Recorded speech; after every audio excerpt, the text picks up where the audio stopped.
C'est que, dans le fond, cette scène-là, c'est quand ton personnage, après, tu sais, il y a une partie de hockey, vous jouez au hockey et tout, ton personnage sort dehors, il a salué tout le monde, s'en va dans un coin, il se rend à sa voiture. Pas du jour, on joue au hockey, là. Tu veux que je joue au patin? Non, c'est du hockey cosum, pas de patin. Ah, oui, c'est vrai. Toutes tes pensées.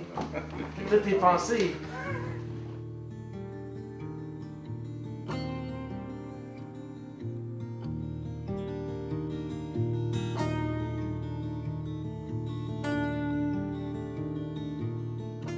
Moi, c'est pas le scénario de Jimmy qui m'a impressionné, c'est Jimmy avec son idée. Parce que moi, ce que j'ai pas vu le scénario, c'est lui qui m'a expliqué son scénario.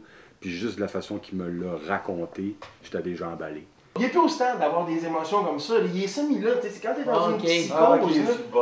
C'est ça, il est pas tant lucide. Là. OK. Check-moi bien aller. Je pense que j'aime beaucoup discuter aussi éventuellement avec le réalisateur parce que en fait, c'est presque juste un plan de travail, un scénario, parce que ça peut tellement...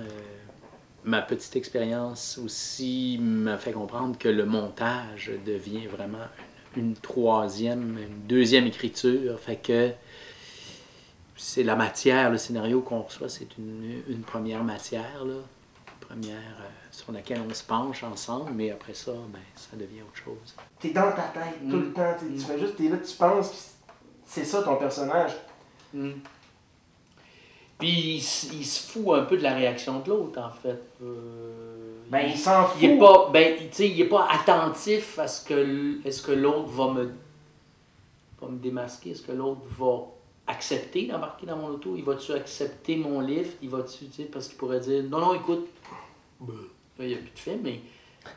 Il vit peut-être tellement le moment présent que... C'est ça. Ce qui arrive à évident. C'est ça. Est-ce que tu as été surpris du rôle qu'il t'attribuait dans le film? Moi, c'était un des deux qui me proposait, puis vu que l'autre, j'y avais touché dans d'autres films, alors j'y avais déjà souligné que j'étais plus intéressé à celui qui m'a donné en fin de compte, parce que ça sortait un peu de ce que je faisais d'habitude. C'est un gars qui a très confiance en lui, puis comme tu dis, il n'a pas peur de ce qui arrive jusqu'à ce que...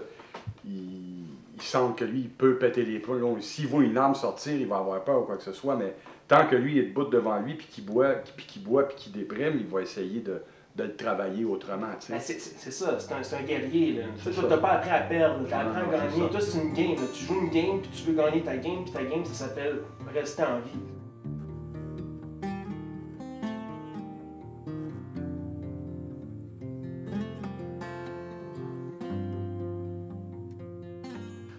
Aujourd'hui, on s'en va rencontrer Nathalie Brigitte Bustos, qui est directrice des acquisitions chez Remstar. On va la voir pour lui présenter le projet La Cicatrice, en espérant que ça lui plaise.